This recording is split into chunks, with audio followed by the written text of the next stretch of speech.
যেরকম কোরআনে কারীমের মধ্যে সে যুগের কথা বলা হয়েছে, সেই যুগে কিছু মানুষ আল্লাহকে বাদ দিয়ে লাত, মানাত, উজ্জা, হুবল এই সকল দেব দেবতার পূজা করত, এই সকল দেব দেবতার ইবাদত করত। ইবাদতের উপযুক্ত একমাত্র কে? জোরে বলেন কে? যখনই কোনো মানুষ আল্লাহকে বাদ দিয়ে লাত, মানাত, উজ্জা, হুবল দেবতার ইবাদত করলো, তখন লাত, মানাত, উজ্জা, হুবল এই দেবতাগুলোকে আল্লাহর জন্য নির্ধারিত আসনে সমাসীন করা হলো। আল্লাহর জন্য নির্ধারিত আসনে সমাসীন যাকেই করা হয় তাকেই তাগুত বলা হয়। যখন কেউ লাতকে পূজা করে তখন লাতকে বলা হয় তাগুত। যখন কেউ মানাতকে পূজা করে মানাতকে বলা হয় তাগুত। যখন কেউ উজ্জা বা হুবলকে পূজা করে তখন উজ্জা বা হুবলকেই বলা হয় তাগুত। বর্তমান যুগের মানুষ লাত, মানাত, উজ্জা, হুবলের পূজা করে না। আজকের যুগের কিছু মানুষ তারা সরস্বতীর পূজা করে। আজকের যুগের কিছু মানুষ দুর্গার পূজা করে। আজকের যুগের কিছু মানুষ তারা কালীর পূজা করে। আল্লাহকে বাদ দিয়ে বিভিন্ন দেব দেবতার পূজা করে। যখনই কোনো মানুষ আল্লাহকে বাদ দিয়ে কোন দেব দেবতাকে পূজা করলো, আল্লাহকে বাদ দিয়ে দুর্গার ইবাদত করলো, তখন দুর্গাকে বলা হয় তাগুত। আল্লাহকে বাদ দিয়ে সরস্বতীর ইবাদত করলো, সরস্বতীকে বলা হয় তাগুত। আল্লাহকে বাদ দিয়ে কালীর ইবাদত করলো, কালীকে বলা হয় তাগুত। অর্থাৎ যে আসন একমাত্র আল্লাহর জন্য নির্ধারিত, সেই আসনে যদি কোনো গায়রুল্লাহকে বসানো হয়, সেই গায়রুল্লাহকেই বলা হয় তাগুত। তাগুতের পরিচয় বুঝতে পারলেন? এতক্ষণ পর্যন্ত আমি যেই তাগুতের কথা বললাম এটা হলো ইবাদতের ক্ষেত্রে তাগুত।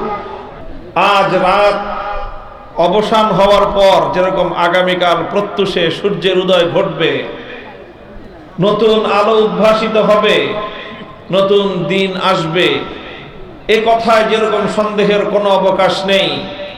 সারা পৃথিবী জুড়ে বিস্তৃত বর্তমান এই জাহেলিয়াতের কবর রচিত হয়ে তার ধ্বংসস্তূপের উপর ইসলামের বিজয়ের পতাকা উড়বে। রুখবার সাধ্য পৃথিবীর কোন শক্তির হবে না ইনশাআল্লাহ। এবং পৃথিবীতে তার দিকে দিকে পূর্বাভাস শুরু হয়েছে, অগ্রাভিযান শুরু হয়ে গিয়েছে ইনশাআল্লাহ। তো এভাবে আমরাও আমাদের অঞ্চল থেকে, আমাদের এই জনপদ থেকে ছোট ছোট মসজিদ ভিত্তিক সমাজ গড়বার যে আহ্বান, যে দাওয়াত, মসজিদ মুসলমানদের সকল কাজের কেন্দ্রবিন্দু, এই মসজিদ ভিত্তিক সমাজ যদি আমরা নির্মাণ করতে পারি আজকে ক্ষুদ্র পরিসরে, এটাই আগামী দিনে বৈশ্বিক পরিসরে ইসলামের বিজয়ের প্রথম ধাপ হিসেবে বিবেচিত হবে ইনশাআল্লাহ।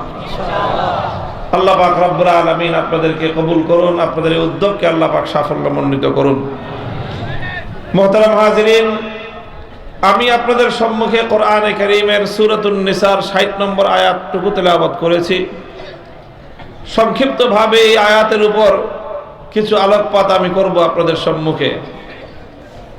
আপনারা যেমনটা জানেন, আমার আলোচনার অনেকেই শুনে থাকেন।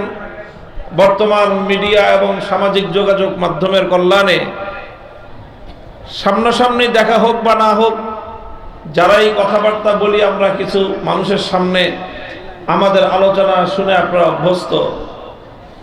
আপনারা জানেন যে একটা বিষয় আমার আলোচনার মধ্যে প্রাধান্য পায়, সেই বিষয়টা হলো রাষ্ট্র এবং রাজনীতি। আমি রাষ্ট্র এবং রাজনীতি নিয়ে কিছু কথা আমার আলোচনার মধ্যে থাকেই, এবং এটা আমি পরিকল্পিতভাবে এবং এটা আমি টার্গেটকৃতভাবেই বলে থাকি, ইচ্ছাকৃতভাবেই বলে থাকি।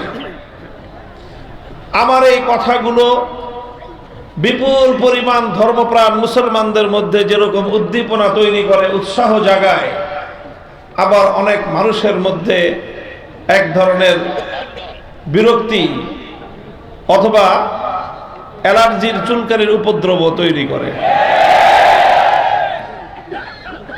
আমাদের সমাজে কিছু মানুষের মধ্যে পশ্চিমা জাহিলিয়াত, ইসলাম বিরোধী পশ্চিমা যে সমাজ ব্যবস্থা, ইহুদিবাদী যে বিশ্ব ব্যবস্থা তৈরি করা হয়েছে, তারা মানুষের মধ্যে, বিশেষ করে মুসলমানদের মধ্যে পর্যন্ত এইরকম একটা মনোভাব সৃষ্টি করতে চেষ্টা করেছে এবং অনেকাংশে তারা সফল হয়েছে। সেটা হলো যে কোরআনের কথা বলবেন, ধর্মের কথা বলবেন, নামাজের কথা বলবেন, রোজার কথা বলবেন, হজ যাকাতের কথা বলবেন, পর্দা পশিদার কথা বলবেন, হুজুররা সব কিছু বলবেন, কিন্তু রাজনীতি নিয়ে কোনো কথা বলবেন না। এই যে কথাটা, যে অর্থাৎ রাজনৈতিক বিষয় নিয়ে কোনো কথা বলতে গেলে আলেম ওলামাদের কাছ থেকে রাজনীতির কোনো কথা এক শ্রেণীর মানুষ শুনতে চায় না। শুনতে তো চাইবে দূরের কথা, বলতে চাইলে কণ্ঠ চেপে ধরবার চেষ্টা করা হয়। এটার বিরুদ্ধে আমাদের লড়াই, এই জাহিলিয়াতের বিরুদ্ধে আমাদের যুদ্ধ, এই জাহিলিয়াতের বিরুদ্ধে সংগ্রাম করে এই জাহিলিয়াতকে উৎখাত করাটাই হলো আমাদের মন্দিরের আশা।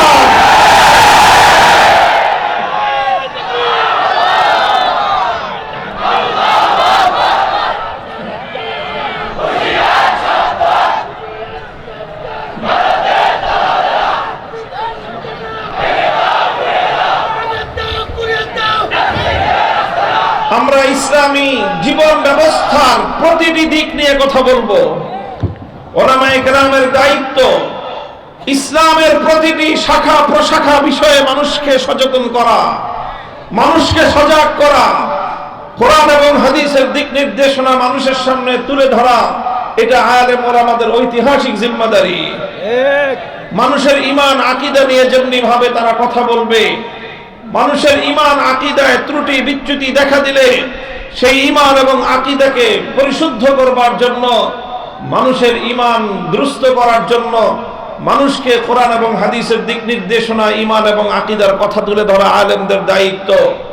হালাল হারাম সম্পর্কে মানুষের মধ্যে যখন অসচেতনতা তৈরি হবে, তখন হালাল হারামের ব্যাপারে মানুষকে সজাগ করা আলেমদের দায়িত্ব। ইসলামী শরীয়তের ফরজ বিধিবিধান সংক্রান্ত বিষয়ে যখন মানুষের মধ্যে গাফলতি দেখা দিবে, মানুষকে ফরজ বিধিবিধান সম্পর্কে জাগ্রত করা, এটা আলেম ওলামাদের দায়িত্ব। মানুষের মধ্যে যদি আচার আচরণগত ভাবে, মানুষের মধ্যে পারস্পরিক মুআশারাত এবং মানুষের সামাজিক আচার আচরণের ব্যাপারে যদি ইসলামের বিধিবিধান লঙ্ঘিত হতে দেখা যায়, সেই ব্যাপারে সমাজকে, মানুষকে জাগ্রত করা, মানুষকে সচেতন করা, এটা আলেম ওলামাদের দায়িত্ব। ব্যবসা বাণিজ্যের লেনদেনের মধ্যে যদি মানুষ শরীয়তের সীমা লঙ্ঘন করতে থাকে, তখন সেই সমাজকে, সেই জাতিকে, সেই মানুষকে ব্যবসা বাণিজ্যের ক্ষেত্রে আল্লাহর হুকুম, শরীয়তের বিধান মানতে উদ্বুদ্ধ করা, তাদেরকে সতর্ক করা, তাদেরকে সচেতন করা, এটা আলেম ওলামাদের দায়িত্ব। প্রতিটি বিষয়ে যেমনি ভাবে আলেম ওলামাদের দায়িত্ব, ঠিক তদ্রূপ যখন রাষ্ট্র এবং রাজনীতি ইসলামের বিরুদ্ধে পরিচালিত হতে থাকে, মুসলিম সমাজের রাষ্ট্র ব্যবস্থা যখন মুসলমানদের ঈমান হরণ করতে চেষ্টা করে, মুসলমানদের মধ্যে যখন ঈমান বিধ্বংসী কুফরি রাজনীতির মহামারী তৈরি হয়, তখন আলেম সমাজকে ঠিক একইভাবে কুফরি রাষ্ট্র ব্যবস্থা রাজনীতির বিরুদ্ধে কথা বলবার জন্য যে কোনো ঝুঁকি গ্রহণ করা, সেটাও আলেমদের ঐতিহাসিক দায়িত্ব। মুহতারাম হাজিরিন, একটু আর একটু পরে পরে তাকবীর দিবেন। আল্লাহ পাক রব্বুল আলামিন তৌফিক দান করেন।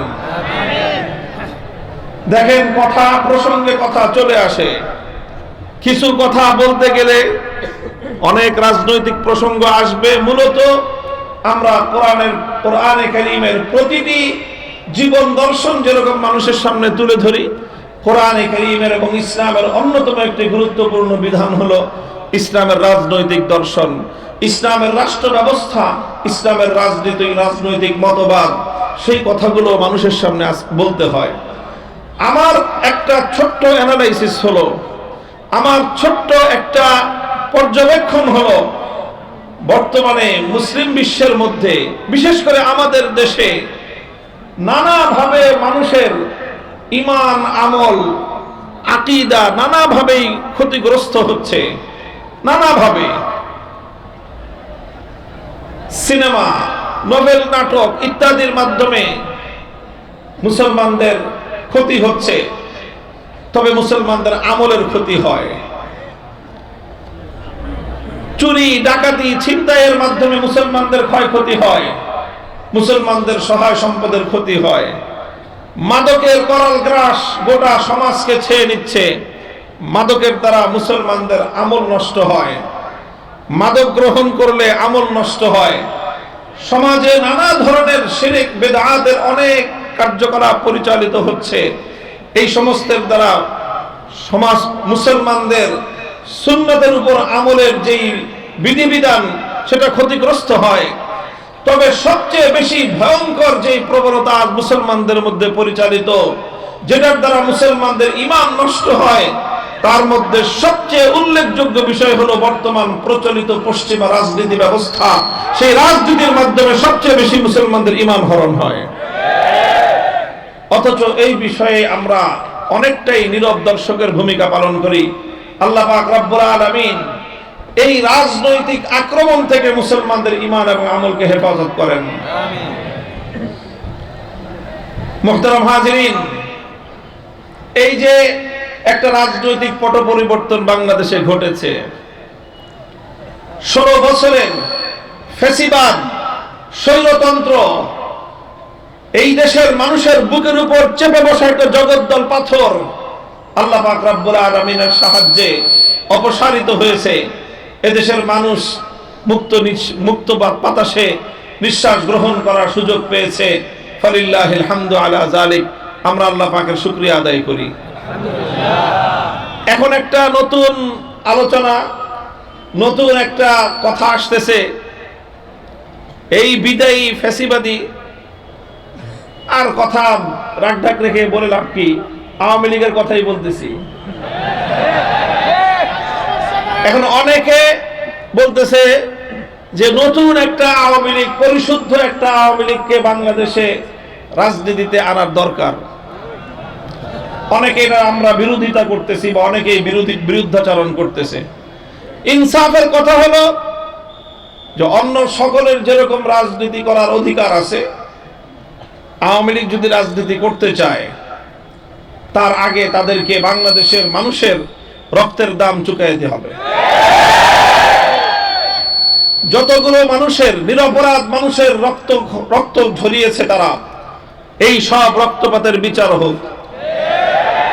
যথাযথভাবে বিচার হওয়ার পর এরপরে যদি কিছু আওয়ামী লীগ অবশিষ্ট থাকে তারা রাজনীতি করুক, আমাদের কোনো আপত্তি নেই।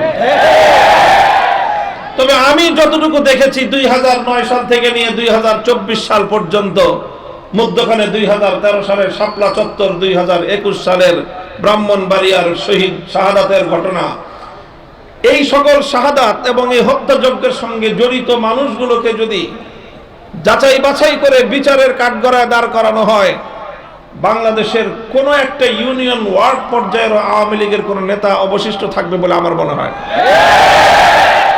2013 সালে 5ই মে যখন শাপলা চত্বরে রাতের গভীরে নবী প্রেমিক তৌহিদি জনতার বুকের উপর বুলেটের আঘাতে বুলেটের বৃষ্টি বর্ষণ করা হয়, সেই ঘটনার প্রত্যক্ষদর্শী ছিলাম আমরা, তার প্রত্যক্ষ আক্রমণের শিকার ছিলাম আমরা। রাতের বেলায় হত্যাযজ্ঞ তো হয়েছেই, এরপরে সকালে যখন এইরকম মানুষগুলো গুলিবিদ্ধ হয়ে, ক্ষতবিক্ষত হয়ে, রক্তাক্ত হয়ে, এই মানুষ হাজার হাজার লক্ষ মানুষের জনতা যখন এভাবে শাপলা চত্বর থেকে আমরা বিচ্ছিন্ন হয়ে গেলাম, যে যেদিকে পারলো জীবন নিয়ে পালিয়ে গেল। বহু মানুষ রাস্তায় রাস্তায় দেখেছি আহত অবস্থায়, কাউকে দুজন পাজাকোলা করে নিয়ে যাচ্ছে, কাউকে ভর দিয়ে নিয়ে যাওয়া হচ্ছে। অসংখ্য অগণিত মানুষ এভাবে যে যেদিকে পেরেছে চলেছে। রাজধানী ঢাকার এমন কোন হাসপাতাল অবশিষ্ট ছিল না যে হাসপাতালগুলোতে আহত মানুষগুলো গিয়ে আশ্রয় না নিয়েছে। প্রতিটি হাসপাতালে কিছুক্ষণের মধ্যেই দুর্বৃত্ত, সেই সময়কার ক্ষমতাসীন দলের দুর্বৃত্তরা প্রতিটি হাসপাতালে গিয়ে রেড দিয়েছে এবং কোথাও কোনো হাসপাতালে শাপলা চত্বরের আহত সেই নবী প্রেমিক জনতা চিকিৎসা গ্রহণ করবার সুযোগ পর্যন্ত পায় নাই। হাসপাতালগুলোতে গিয়ে সেই আহত অর্ধমৃত মানুষগুলোর উপর নতুন করে টর্চার চালানো হয়েছে। বাংলাদেশের কোথাও কোন bus stand, rail station, launch station কোন একটা স্টেশন এমন অবশিষ্ট ছিল না যেখানে শাপলা চত্বর থেকে নবী প্রেমিক জনতা যখন নেমেছে, স্থানীয় গুন্ডা পান্ডা নিয়ে আওয়ামী নেতারা তৌহিদি জনতার উপর হামলা না চালিয়েছে। এরপরে 2024-এর জুলাই আগস্টে ওপেন সারা দুনিয়ার মানুষের কাছে অজস্র অগণিত প্রমাণ, শুধু বাংলাদেশের মিডিয়া নয়, সামাজিক যোগাযোগ মাধ্যম, আন্তর্জাতিক পর্যায় পর্যন্ত, জাতিসংঘ পর্যন্ত সকলের কাছে তার প্রত্যক্ষ দৃষ্টান্ত বিদ্যমান। অসংখ্য অগণিত বুলেটের আঘাত এবং প্রতিটি তৃণমূল পর্যায়ের ছাত্রলীগ, যুবলীগ, আওয়ামী লীগের নেতারা তারা ওপেন খোলা মাঠে বন্দুক নিয়ে, রিভলভার নিয়ে ছাত্র জনতার বিরুদ্ধে, তৌহিদি জনতার বিরুদ্ধে বুলেটের আঘাত ছুড়ে মেরেছে। এইভাবে যদি বিচার করা হয়, এই সকল ডকুমেন্টস গুলোর উপর ভিত্তি করে যদি জুলাই হত্যাকাণ্ড, 2021-এর হত্যাকাণ্ড, 13 সালের হত্যাকাণ্ডের যদি বিচার করা হয়, তাহলে একজনে বলেছে 300 আসনে নির্বাচন করার প্রার্থী পাওয়া কঠিন হবে আওয়ামী লীগের। এরপরে যদি পাওয়া যায় করুক নির্বাচন, যদি এই সব বিচার হওয়ার পরে যদি আওয়ামী লীগ রাজনীতি করতে চায় করুক। আমি দেখেন এই সমস্ত কথাগুলি বলা আমার উদ্দেশ্য নয়, এরপরে যে কথাটা এখন বলতেছি সেটা বলা হলো আমার উদ্দেশ্য। আওয়ামী লীগ যদি রাজনীতি করতে চায় করবেন, তাহলে একটা কথা আমাদের পক্ষ থেকে, আলেম সমাজের পক্ষ থেকে আমি দ্ব্যর্থহীন ভাষায় তাদেরকে বহুবার বলেছি, আজও আপনাদের মাধ্যমে তাদের কর্ণকুহরে আওয়াজ পৌঁছে দিতে চাই। তোমাদেরকে একটা বিষয় সংশোধন করে আগামীর বাংলাদেশের রাজনীতির মাঠে নামতে হবে।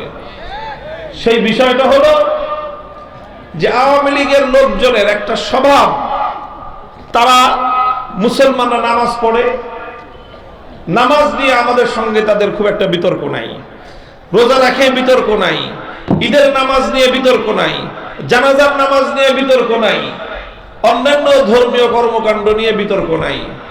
যখনই আমরা রাষ্ট্রে ইসলামী রাষ্ট্র প্রতিষ্ঠার দাবি তুলি, যখনই আমরা ইসলামী রাজনীতির কথা বলতে চাই, যখনই আমরা ইসলামী রাষ্ট্র প্রতিষ্ঠার কথা বলতে চাই, তখন তারা আমাদের কণ্ঠ চেপে ধরার চেষ্টা করে। ইসলামী রাজনীতিকে তারা বন্ধ করার, ইসলামী রাজনৈতিক যে কোনো তৎপরতায় তারা টুটি চেপে ধরবার চেষ্টা করে। এটা হলো আওয়ামী লীগের সবচেয়ে বড় বিরোধ ইসলামপন্থীদের সঙ্গে। তারা ইসলামের রাজনৈতিক উত্থানকে সহ্য করতে পারে না, ইসলামী রাষ্ট্র প্রতিষ্ঠার চেষ্টাকে তারা সহ্য করতে পারে না। বরং তারা সবচেয়ে জঘন্য যে কাজটা করে সেটা হলো ইসলামী রাজনীতি যারা করে, ইসলামী রাষ্ট্র প্রতিষ্ঠার রাজনীতি যারা করে, তাদের এই রাজনৈতিক তৎপরতাকে ধর্ম ব্যবসা বলে আখ্যায়িত করে। মুহতারাম হাজিরিন, মরহুম আল্লামা দেলাওয়ার হোসেন সাঈদী রহমতুল্লাহ আলাইহি একটা কথা বলতেন, আরে ধর্ম নিয়ে রাজনীতি তো তাদেরটা নয় যারা ধর্মকে প্রতিষ্ঠার জন্য রাজনীতি করে। আলহামদুলিল্লাহ, আমরা তো আল্লাহর জমিনে আমাদের ওপেন বক্তব্য, পরিষ্কার ঘোষণা, জীবনের লক্ষ্য আমাদের আল্লাহর জমিনে আল্লাহর দ্বীনকে জিন্দা করব, আল্লাহর জমিনে আল্লাহর দ্বীনকে বিজয়ী করব, আল্লাহর জমিনে কোরআনী শাসন কায়েম করব, আল্লাহর জমিনে খেলাফত কায়েম করব। সেজন্য যদি জীবন দিতে হয়, জীবন দেওয়াকে সৌভাগ্য মনে করব, রক্ত দিতে হলে রক্তের গঙ্গা প্রবাহিত করব, সন্তানদেরকে ইতিম করতে হলে সন্তানরা ইতিম হবে, স্ত্রীদেরকে বিধবা করতে হলে তারা বিধবা হবে। জীবনের বিনিময়ে আল্লাহর জমিনে কোরআনের রাজ কায়েম হওয়া, এটাই আমাদের চূড়ান্ত স্বপ্ন।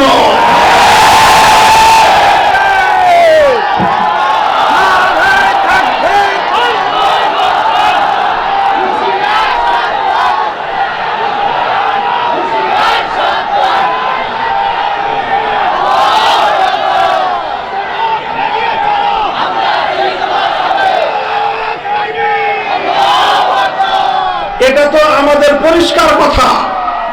আমরা আমাদের সবকিছুর বিনিময়ে হলেও আল্লাহর জমিন আল্লাহর দ্বীনকে বিজয়ী করতে চাই, কোরআনের রাজ কায়েম করতে চাই, ইসলামী শাসন ব্যবস্থা প্রতিষ্ঠা করতে চাই। আল্লাহর এই জমিনকে আল্লাহর আইন দ্বারা আমরা শাসন এবং পরিচালনা করতে চাই।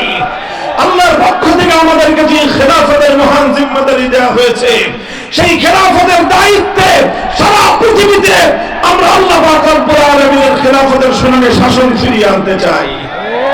আমাদের এই কথার মধ্যে কোনো রাগঢাক নাই, কোনো রাগঢাক নাই, কোনো গোপনীয়তার কিছু নাই। এটা আমাদের ওপেন চ্যালেঞ্জ, আমরা এটাই করতে চাই।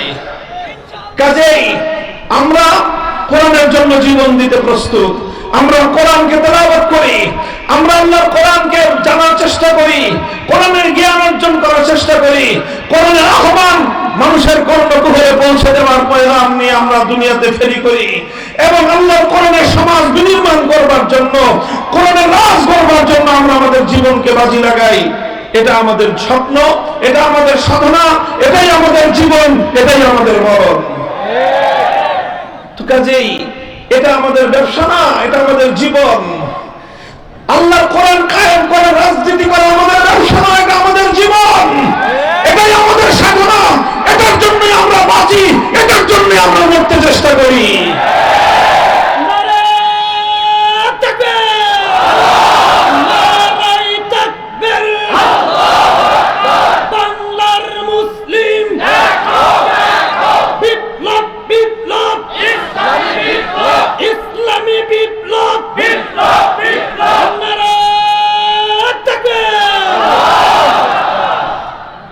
তবে ইসলাম নিয়ে ব্যবসা করে এক শ্রেণীর মানুষ আছে, ধর্ম নিয়ে ব্যবসা করে এক শ্রেণীর মানুষ আছে। এরা কারা?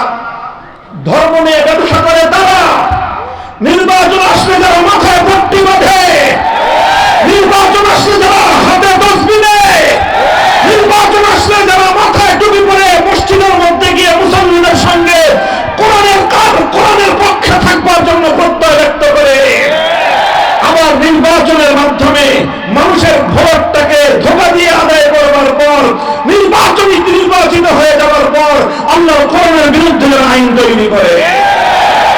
ধর্ম নিয়ে ব্যবসা তারা করে যারা কোরআনের কথা বলে ক্ষমতায় আসবার পর আল্লাহর কোরআনকে উৎখাত করার জন্য তারা আইন তৈরি করে, রাজনীতি করে। আমরা ধর্ম নিয়ে ব্যবসা করি না, আমরা ধর্মের রাজনীতি করি। আমরা ইসলাম নিয়ে ব্যবসা করি না, আমরা ইসলামের রাজনীতি করি।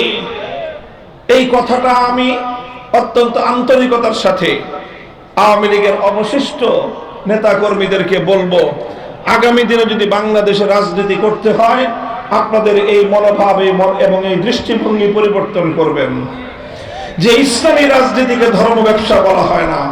ধর্ম ব্যবসা বলা হয় যারা ধর্ম করে না, যারা ইসলামকে মানে না, অথচ ইসলামকে তারা মানুষের সামনে নিজের অচল মালকে পরিচালিত করবার জন্য, নিজের অবৈধ উদ্দেশ্য চরিতার্থ করার জন্য ইসলামের নামকে যারা স্বার্থ হিসেবে ব্যবহার করে, তারা ধর্ম নিয়ে ধর্মের ব্যবসা করে। এই কথাটা বললাম এজন্য যে এই যে জায়গাতে আমাদের সঙ্গে যে তাদের বিরোধ, এই বিরোধ যতদিন পর্যন্ত তারা তাদের এই জায়গাটাকে, তাদের এই দৃষ্টিভঙ্গিকে সংশোধন না করবে, আমাদের সঙ্গে আপোষ হওয়ার কোনো সুযোগ নাই। এই প্রসঙ্গে সর্বশেষ কথা হলো, আমার এই আওয়ামী লীগের সঙ্গে রাজনীতি করতে করতে এই সমস্যা আস্তে আস্তে ধীরে ধীরে বিএনপির রাজনীতি যারা করেন তাদের মধ্যে সংক্রমিত হইতেছে। আমি পরিষ্কার পয়গাম দিয়ে দিতে চাই, পরিষ্কার এই বার্তা আমাদের পক্ষ থেকে দিয়ে দিতে চাই, যদি আমাদের রাজনৈতিক দর্শন নিয়ে, আমাদের কোনো পদক্ষেপ নিয়ে, আমাদের কোনো ভূমিকা নিয়ে আপনাদের কোনো আপত্তি থাকে, সমালোচনা করবেন, কিন্তু ইসলামী রাজনীতিকে ধর্ম ব্যবসা বলে কটাক্ষজনক আপনাদের কেউ না করে।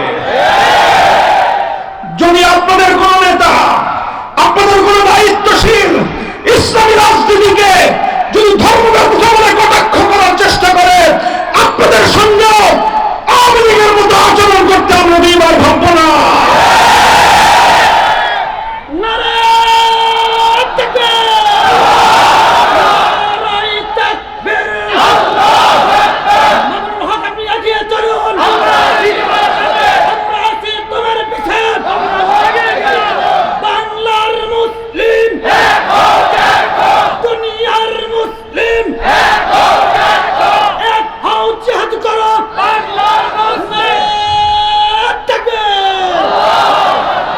মুহতারাম হাজিরিন, কথাটা পরিষ্কার, সুন্দর একটা পরিষ্কার একটা বার্তা।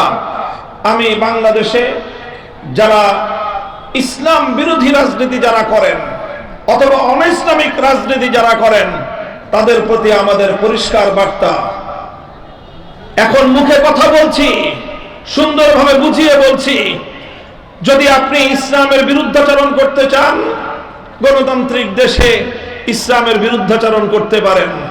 মনে রাখেন, ইসলামের বিরুদ্ধাচরণ করে কেউ ইসলামের এই আল্লাহর প্রজ্বলিত এই আলোক নিভিয়ে দিতে পারবে না। ইসলামের জন্মের প্রথম দিন থেকে ইসলামের বিরুদ্ধাচরণ করা হয়েছে। সকল বিরুদ্ধবাদীরাই একদিন ধ্বংস হয়ে গেছে। ইসলাম তার স্বমহিমায় পৃথিবীতে তার আলো বিকিরণ করেই গিয়েছে। আজও আপনি চাইলে আপনি ইসলামের বিরুদ্ধাচরণ করতে পারেন, কিন্তু ইসলাম প্রতিষ্ঠার রাজনীতিকে ধর্ম ব্যবসা বলে কটাক্ষ করবার চেষ্টা করবেন না। আজ এই কথা শান্ত কণ্ঠে বলছি।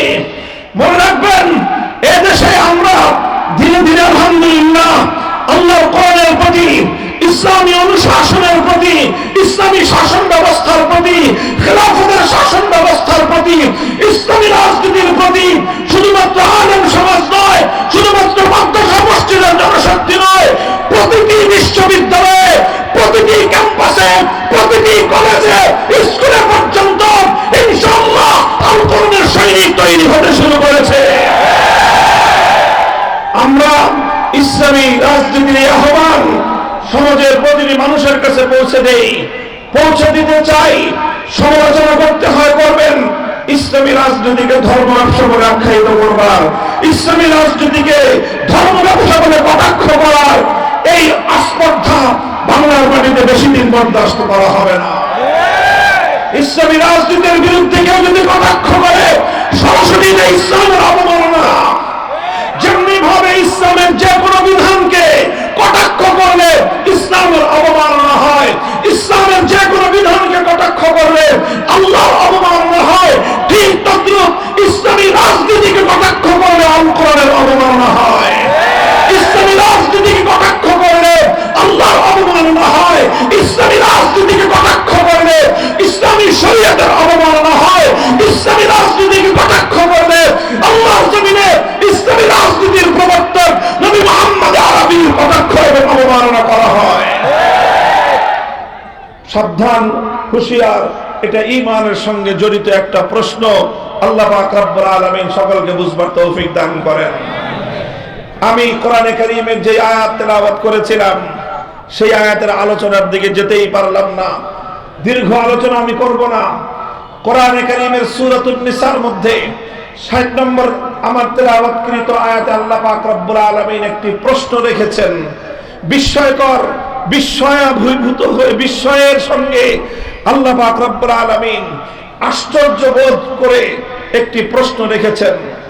আল্লাহ বলেন, আলাম তারা ইলাল্লাযীনা ইয়াজউমুনা আন্নাহুম আমানু বিমা উনজিলা ইলাইকা ওয়া মা উনজিলা মিন ক্বাবলিক ইউরিদুনা আন ইয়াতাহাকামু ইলাত তাগুতি ওয়া ক্বাদ উমিরু আন ইয়াকফুরু বিহি ওয়া ইউরিদু আশ-শাইতানু আন ইউদিল্লাহুম দালালাম বাঈদা।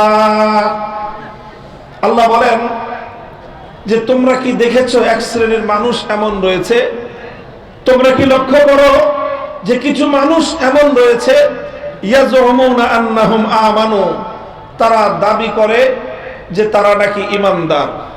তারা কি দাবি করে? কি দাবি করে? তারা নিজেদেরকে ঈমানদার বলে দাবি করে। ইয়াজউমুন অর্থই হলো ইয়াদউন, তারা নিজেদেরকে ঈমানদার বলে দাবি করে।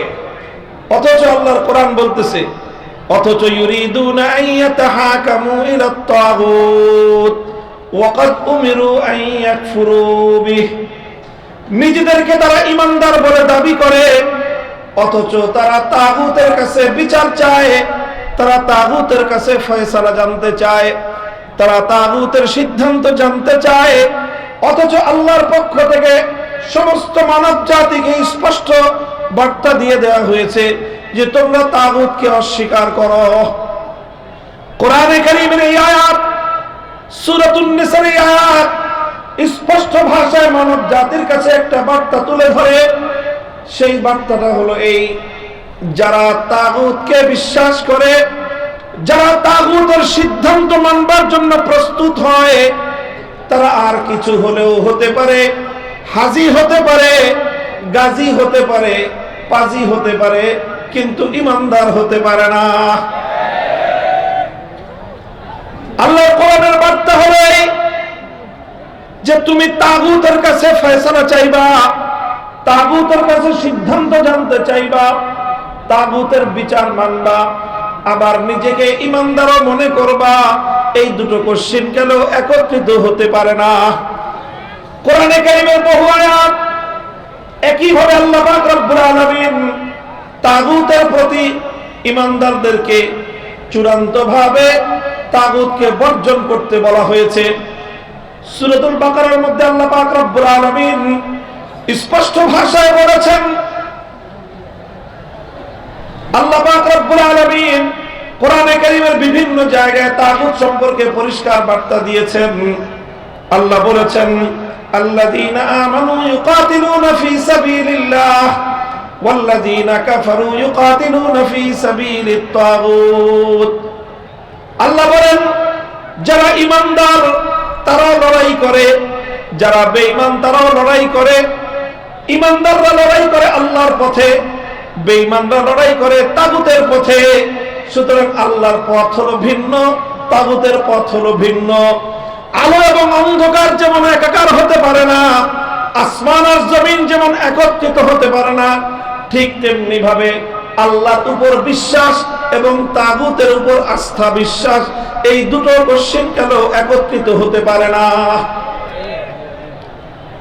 যদি আপনি আমি ইমানদার হতে চাই, মুমিন হতে চাই, তাহলে পরিষ্কার আল্লাহর কোরআন পরিষ্কার সাফ সাফ আমাদেরকে বলে দিয়েছে যে তোমাদেরকে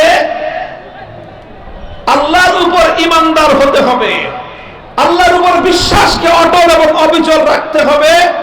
একই সঙ্গে তাগুতকে তোমার অস্বীকার করতে হবে। তুমি যদি তাগুতকে অস্বীকার করতে না পারো, তাহলে তুমি তোমার ঈমান কোশ্চিনকালে আল্লাহর নিকট গ্রহণযোগ্য হতে পারে না। প্রশ্ন আসতে পারে, তাগুত কাকে বলা হয়? খুব সংক্ষিপ্ত আলোচনার মাধ্যমে আমি আপনাদের সম্মুখে তাগুতের সংক্ষিপ্ত পরিচয় তুলে ধরবো। এটাই আমার আলোচনার সর্বশেষ পয়েন্ট। মুহতারাম হাজিরিন, যুগে যুগে কোরআনে কারীমের যত মুফাসসিরিনগণ তাফসীর লিখেছেন, কোরআনে কারীমের তাফসীর করেছেন, তারা সকলেই তাগুতের পরিচয় তুলে ধরেছেন। সকল মুফাসসিরিনদের আলোচনাকে যদি একত্রিত করা হয়, তাগুত সম্পর্কে মুফাসসিরিনগণ যেই ব্যাখ্যা, যেই বিশ্লেষণ, তাগুতের যেই ডেফিনিশন এবং তার যে সংজ্ঞা তুলে ধরেছেন, তার সারমর্ম হলো এই, তাগুত কাকে বলা হয়?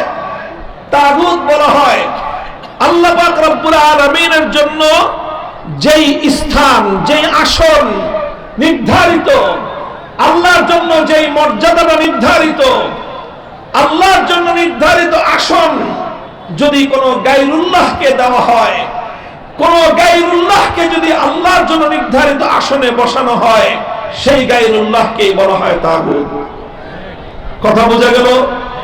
যেমন ছোট্ট একটা দৃষ্টান্ত দেই, আপনার প্রশ্নের জবাব দিয়ে দৃষ্টান্তটা বুঝতে সহজ হবে। বলেন তো, এই মহাবিশ্বের মধ্যে ইবাদতের উপযুক্ত একমাত্র কে? আরো জোরে বলেন, মহাবিশ্বের মধ্যে ইবাদতের উপযুক্ত একমাত্র কে? আল্লাহ। ইবাদতের উপযুক্ত একমাত্র আল্লাহ।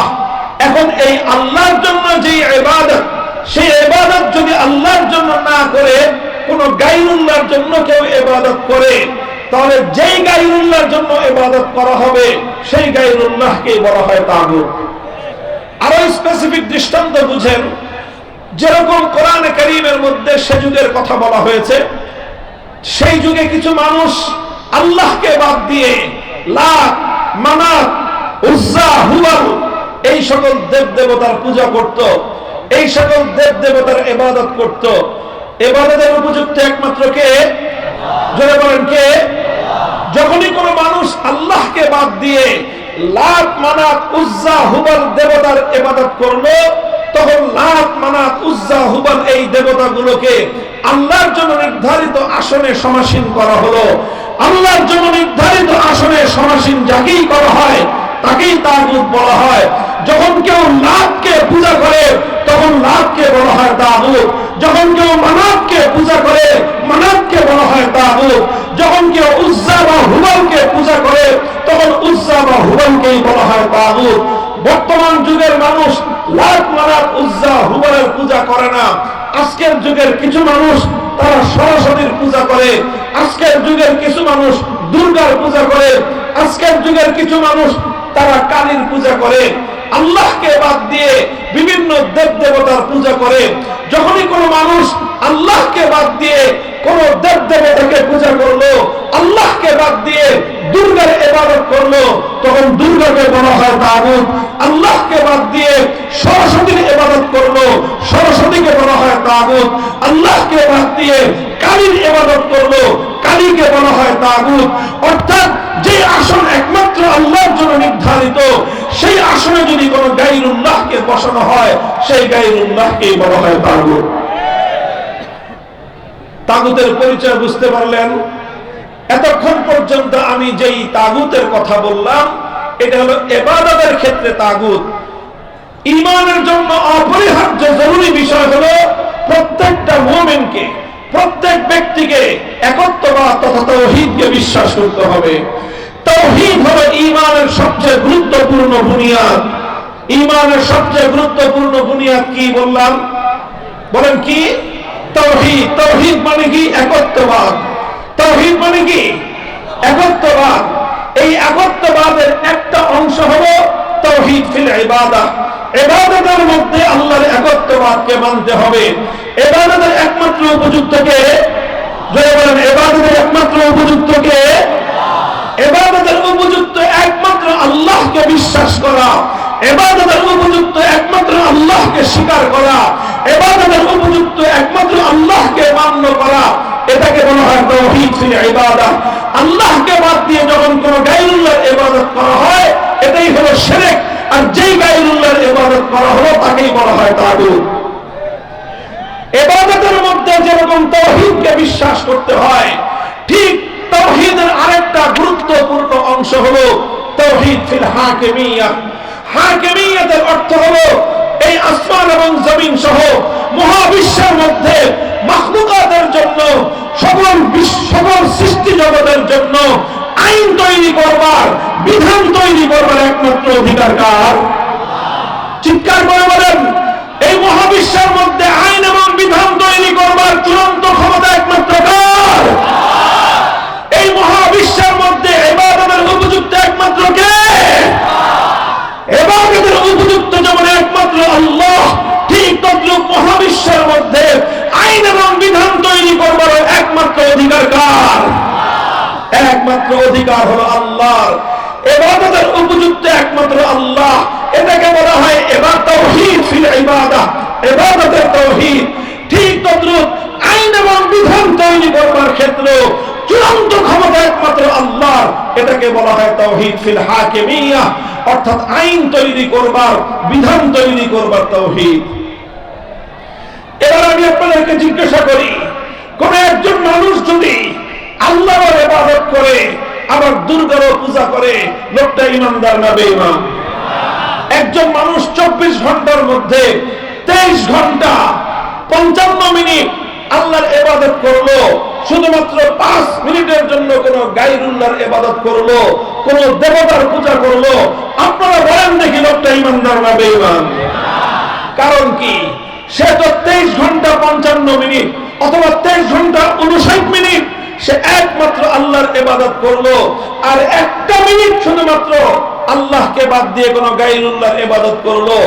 এরপরে কি লোকটা ঈমানদার থাকতে পারে? কেন থাকতে পারবে না? কারণ ঈমানের সঙ্গে কোন শিরক গ্রহণযোগ্য হতে পারে। মুহতারাম হাজিরিন, কথাটা এই জায়গায় একটু লক্ষ্য করে বুঝুন, একটু মনোযোগ দিয়ে বোঝার চেষ্টা করুন। বড় এক ভয়াবহ বিপদের মধ্যে মুসলিম উম্মাহকে নিমজ্জিত করে দেওয়া হয়েছে।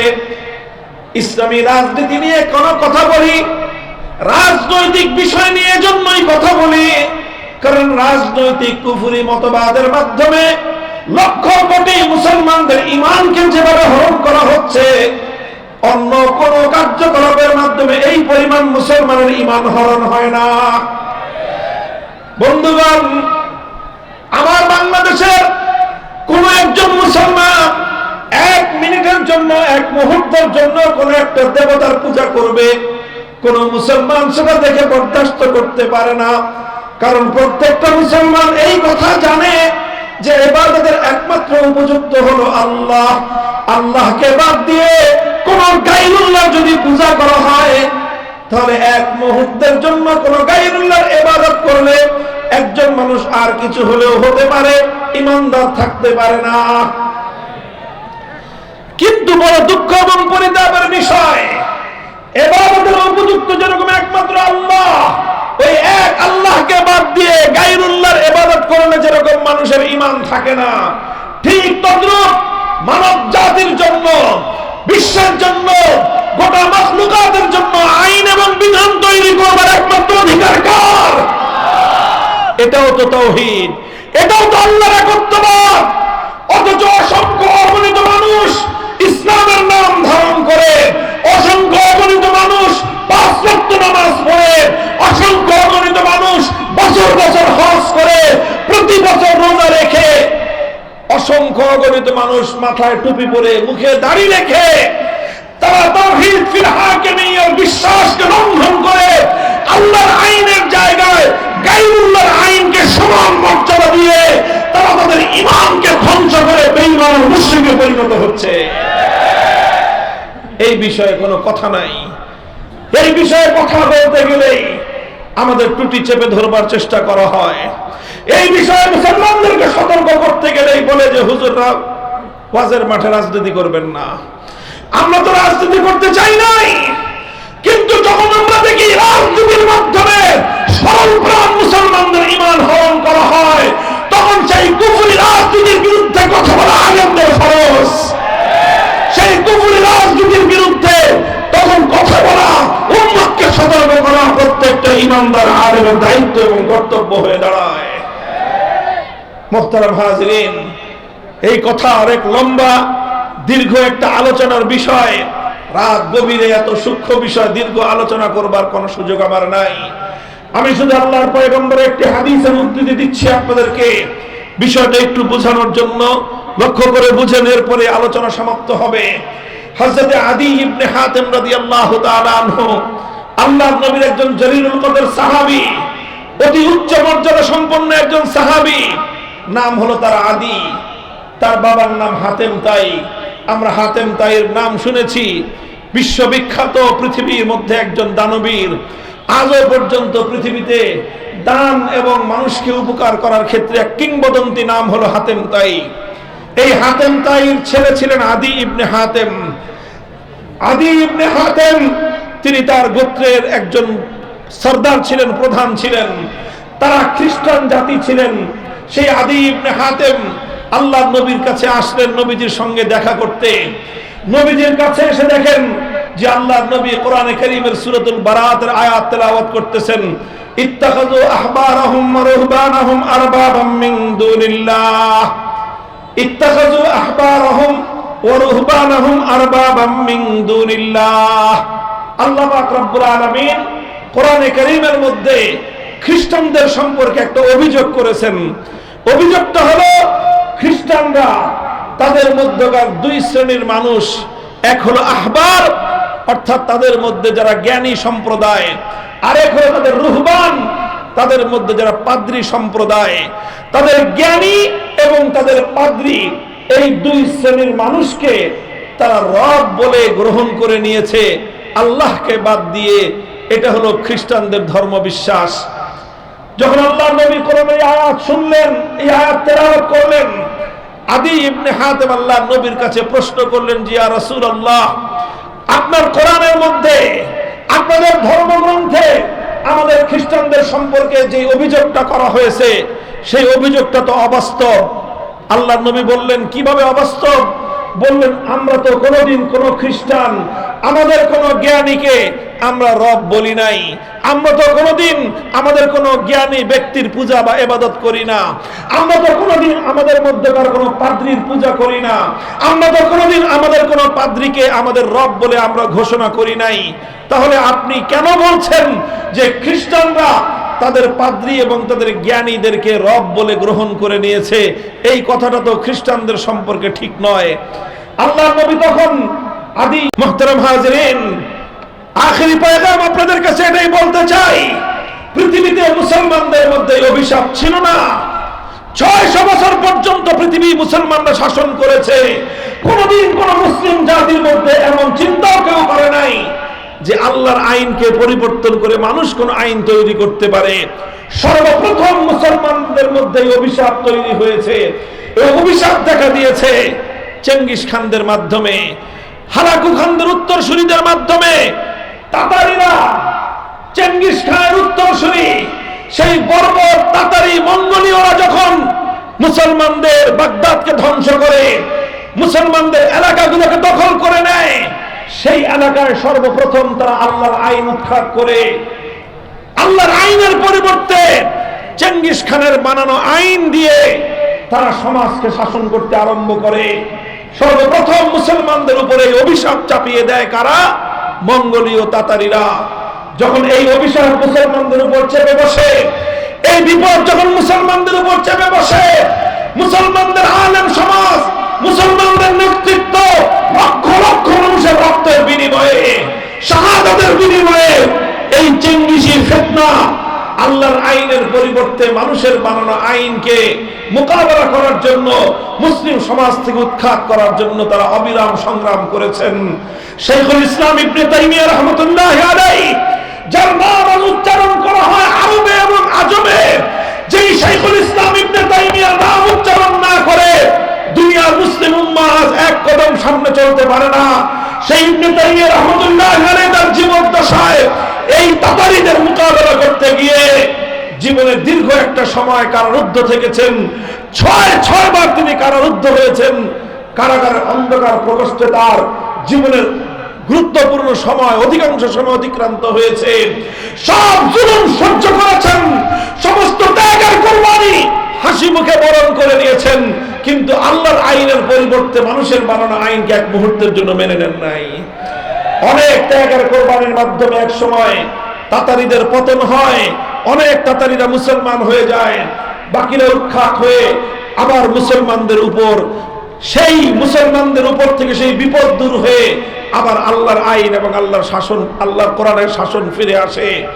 এইভাবে চলতে চলতে সেই মুসলমানদের সালতানাতে ওসমানিয়ার সময় পর্যন্ত, মুসলমানদের সালতানাতে ওসমানিয়া এবং এই ভারতবর্ষের মুঘল সাম্রাজ্য সময় পর্যন্ত আইন চলতে একমাত্র কার? শাসন করত মুসলমান, শাসন করত শাসক, শাসন করত রাজা বাদশাহ, আইন চলত কার? এভাবেই চলছে মুসলমানরা। যখন 1757 সালে সর্বপ্রথম এই ব্রিটিশ বর্ষ, এটা যখন এই ভারতবর্ষকে ব্রিটিশরা দখল করে, মুসলমানদের রাজত্বকে দখল করে, ব্রিটিশরা যখন তাদের গোলামীর জিঞ্জির দিয়ে জাতিকে বন্দী করে নেয়, তখন তারা সবচেয়ে বড় যে বিপদটা মুসলমানদের কাঁধের উপর চাপিয়ে দিয়েছিল, তাদের স্বাধীনতা কেড়ে নিয়েছে, দেশ কেড়ে নিয়েছে, সম্পদ কেড়ে নিয়েছে। এটা বড় বিপদ ছিল না, বরং সবচেয়ে বড় বিপদ ছিল ব্রিটিশরা। তারা মুসলমানদের সমাজ থেকে আল্লাহর আইন, আল্লাহর কোরআনের আইন, শরীয়তের আইনকে উৎখাত করে ব্রিটিশ প্রবর্তিত আইন মুসলমানদের উপর চাপিয়ে দেয়। মুহতারাম হাজিরিন, 190 বছর পর্যন্ত ব্রিটিশদের মোকাবেলা করা হয়েছে, সংগ্রাম করা হয়েছে, যুদ্ধ করা হয়েছে, জিহাদ করা হয়েছে, ব্রিটিশদেরকে উৎখাত করা হয়েছে। 1947 সালে 190 বছরের সংগ্রামের মধ্য দিয়ে ব্রিটিশদেরকে উৎখাত করা হয়েছিল। ব্রিটিশদের বানানো আইন দিয়ে আবার মুসলমানরা শাসিত হবে, এজন্য নয়। ব্রিটিশরা উৎখাত হয়েছে 1947 সাল থেকে আজ 2025 সাল। কত বছর হয়? প্রায় 75 বছর, প্রায় 72-73 বছর, দীর্ঘ সময়। বন্ধুগণ, এই দীর্ঘ একটা সময় ৭৮ বছর সময় অতিক্রান্ত হয়েছে, মুসলমানরা একটাই আক্ষেপ, যারা কোরআন বুঝেন, যারা হাদিস বুঝেন, ইসলামের ইতিহাস নিয়ে যারা স্টাডি করেন, আমাদের আক্ষেপ একটাই, ৭৮ বছর আগে ব্রিটিশদেরকে আমাদের পূর্বপুরুষরা রক্তের বিনিময়ে, শাহাদাতের বিনিময়ে, অসংখ্য অগণিত মানুষের জীবনের বিনিময়ে যেই ব্রিটিশদেরকে বিতাড়িত করে আমরা আমাদের মাতৃভূমিকে স্বাধীন করেছিলাম, আমাদের মানচিত্র স্বাধীন হয়েছে, পতাকা স্বাধীন হয়েছে, কিন্তু জাতি হিসেবে আজও আমরা স্বাধীন হতে পারি নাই। বলবেন কেন জাতি হিসেবে স্বাধীন হতে পারলাম না? হে আমার জাতি, শুধু পতাকা, স্বাধীন পতাকা উড়লেই জাতি স্বাধীন হয় না, মানচিত্র স্বাধীন হলেই জাতি স্বাধীন হয় না। কিভাবে তুমি তোমাকে স্বাধীন ভাবো?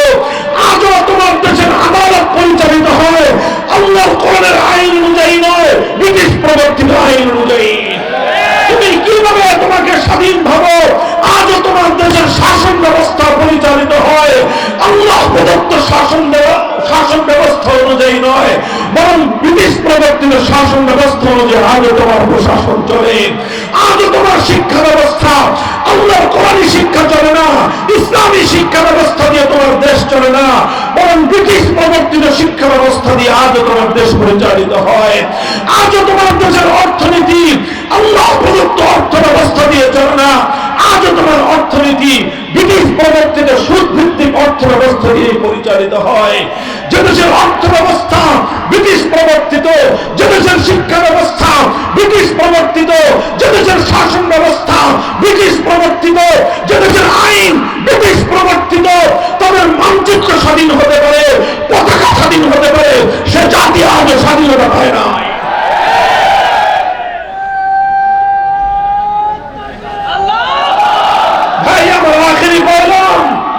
জুলাই এবং আগস্ট বিপ্লবকে দ্বিতীয় স্বাধীনতা বললে কিছু মানুষ সহ্য করতে পারে না, অথচ জুলাই এবং আগস্টের বিপ্লবের মাধ্যমে প্রকৃত অর্থে বাংলার মানুষ নতুন করে স্বাধীনতা পেয়েছে। তবে আমি তার সঙ্গে যুদ্ধ করতে চাই। আমরা একবার 1947 সালে স্বাধীনতা পেয়েছিলাম ব্রিটিশের গোলামীর শেকল থেকে, আরেকবার 71 সালে স্বাধীনতা পেয়েছিলাম পশ্চিম পাকিস্তানি স্বৈরাচারী খান পাঠানদের জুলুমের হাত থেকে, আবার 2024 সালে নতুন স্বাধীনতা পেয়েছি যুগের নব্য মেদি ফেরাউনের জুলুম এবং স্বৈরতন্ত্র থেকে। তবে শেষ যে কথাটা, এই 3 স্বাধীনতার পরেও আজও আমরা পরিপূর্ণ স্বাধীনতা পাই নাই। বলবেন যে 3টে স্বাধীনতা পাইলাম এরপরে পরিপূর্ণ হয় নাই। আমি বলবো আজও আমরা পূর্ণ স্বাধীন হই নাই। হে মুসলমান, আমরা স্বাধীন, পূর্ণ স্বাধীন হব যেদিন আমার এই স্বাধীন মুসলমানের মাটি থেকে মানব রচিত সমস্ত আইন, সমস্ত শাসন তন্ত্রমন্ত্রকে বঙ্গোপসাগরে ভাসিয়ে দিতে পারবো। আলহামদুলিল্লাহ, জুলাই এবং আগস্ট বিপ্লবের মধ্য দিয়ে আমরা এখন নতুন করে সেই স্বপ্ন দেখতে শুরু করেছি। আলহামদুলিল্লাহ বলেন, কথা ঠিক না বেঠিক?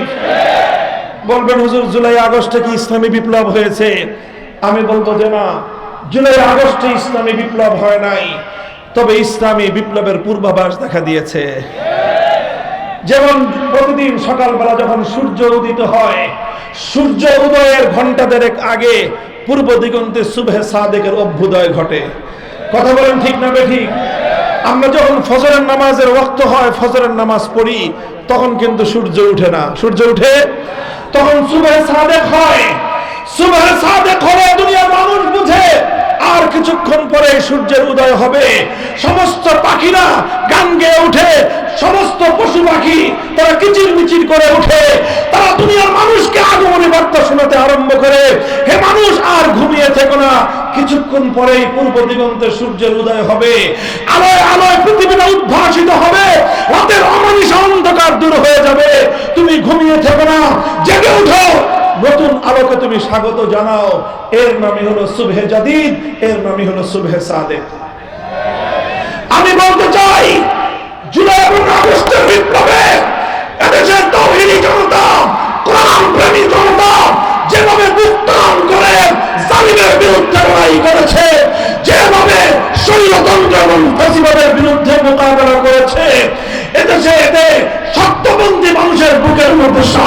জন্মেছে এবং সাহসকে পুঁজি করেই আগামী বিপ্লব হবে ইসলামের বিপ্লব। আর এই বিপ্লবটা ছিল ইসলামী বিপ্লবের পূর্বাভাস। কিভাবে পূর্বাভাস বলি, ছোট্ট একটা সিম্পটম বলি। আপনারা লক্ষ্য করেছেন 5ই আগস্ট দুপুর 1টা থেকে 2টোর মধ্যে যখন গোটা বাংলাদেশের মানুষ জানতে পারলো লেডি ফেরাউন পালিয়েছে, গোটা বাংলাদেশে 1 ঘন্টার মধ্যে একটা ঐতিহাসিক ঘটনা ঘটেছে। সেই ঘটনাটা কি, টেকনাফ থেকে তেতুলিয়ায় ভাস্কর্য নামে মুসলমানদের জনপদে যত মূর্তি বানানো হয়েছিল 1 ঘন্টার ব্যবধানে একটা মূর্তিও আস্ত থাকে নাই। সেটা যত দুর্ভেদ্য জায়গাতেই হোক না কেন, হাইকোর্ট সুপ্রিম কোর্ট থেকে শুরু করে সেনানিবাস পর্যন্ত, রাজপথ থেকে শুরু করে অন্য একটা পাড়া এবং মহল্লার রাস্তার মোড় পর্যন্ত ভাস্কর্য নামক মুসলিম জনপদের শিরকের আখড়া সমস্ত মূর্তি ভেঙে গুড়িয়ে দেওয়া হয়েছে।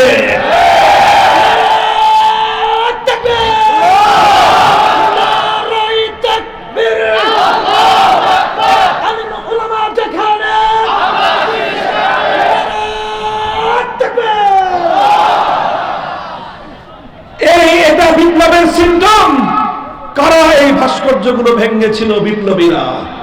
কথা বলেন ঠিক না ঠিক? এ থেকে স্পষ্ট একটা বার্তা পাওয়া যায়। এখানে আবার কেউ এটা ভুল বুঝবেন না, আমরা কোনো হিন্দুদের মন্দিরের মূর্তি ভাঙি নাই। কথা বলেন ঠিক না ঠিক? কোন হিন্দুদের সংখ্যালঘুদের মন্দির, তাদের বাসা বাড়িতে রক্ষিত কোন একটা মূর্তির গায়ে ফুলের টোকাও দেওয়া হয় নাই। আবার মুসলমানদের জনপদে বানানো কোন ভাস্কর্য মূর্তি একটা রাস্ত রাখা হয় নাই। এই জায়গাটা থেকে ইসলামের সৌন্দর্য এবং ইসলামের বিধান পরিষ্কার হয়। মুসলমানরা নিজেদের জনপদে কোন মূর্তিকে বরদাস্ত করে না, কিন্তু অন্য ধর্মাবলম্বীদের ধর্মীয় কোন সংস্কৃতির উপর একটা ফুলের টোকাও দেয় না। এটাই হলো ইসলামের সাম্প্রদায়িক সম্প্রীতির নজির। কথা বলেন ঠিক কিনা? আজ আবার স্পষ্ট পয়গাম আমরা একথাই বলতে চাই, আমরা বাংলার মাটি থেকে, শাহজালালের পুণ্যভূমি থেকে, শাহ মাকদুমের বাংলার মাটি থেকে শিরকের সমস্ত আখড়া যেভাবে আমরা উৎখাত করেছি, ইনশাআল্লাহ আগামী একটা বিপ্লব হবে। সেই বিপ্লব হবে আল্লাহ জমিনে মানব রচিত সমস্ত আইনকে উৎখাত করে আল্লাহর কোরআনের আইন এদেশে বিজয়ী করা হবে, বিজয়ী করা হবে, বিজয়ী করা হবে ইনশাআল্লাহ।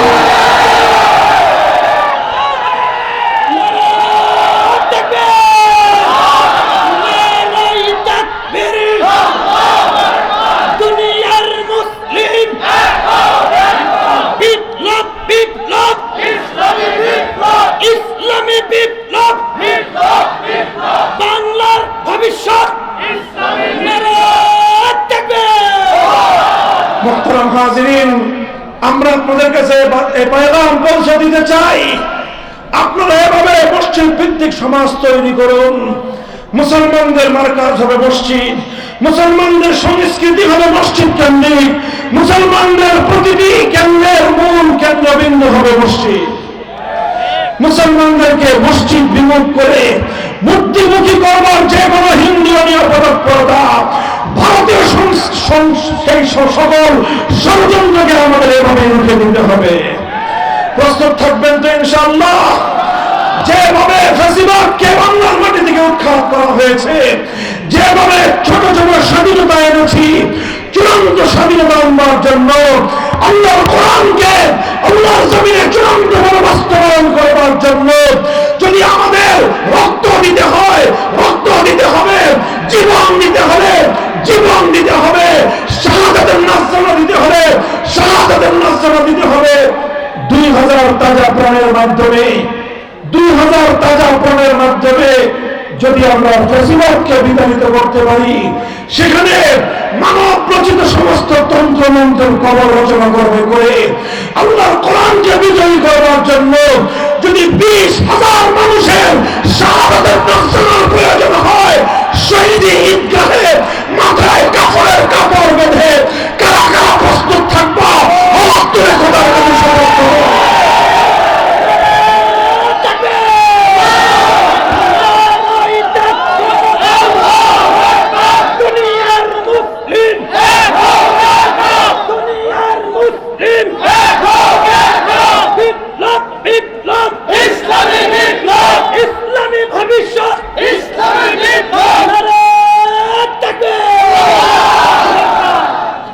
এগুলো শুধু মুখের কথার কথা না, শপথ, অঙ্গীকার। কার সাথে? কার সাথে? আল্লাহ পাক রব্বুল আলামিন আমাদের শপথ বাস্তবায়ন করার এই অঙ্গীকার রক্ষা করার তৌফিক দান করুন। আমাদের এই প্রাণ প্রিয় মাতৃভূমি, এটা আল্লাহর কোরআনের বাগান হোক। এই মাতৃভূমিতে আল্লাহর কোরআনের রাজ কায়েম হোক। আল্লাহর কোরআনের শাসন দ্বারা আমরা সকলেই শাসিত হই। সেই সোনালী দিনের স্বপ্ন রেখে, আহ্বান রেখে আমি আমার কথা শেষ করলাম। আল্লাহ রাব্বুল আলামিন আজকের এই মাহফিলকে কবুল করুন। ওয়া আখিরু দাওয়ানা আলহামদুলিল্লাহি রাব্বিল আলামিন। একটু দোয়া করে দেন। সুবহানাল্লাহি ওয়া বিহামদিহি সুবহানাল্লাহিল আযীম। আল্লাহুম্মা সাল্লি আলা মুহাম্মাদিন ওয়া আলা আলি মুহাম্মাদ কামা সাল্লাইতা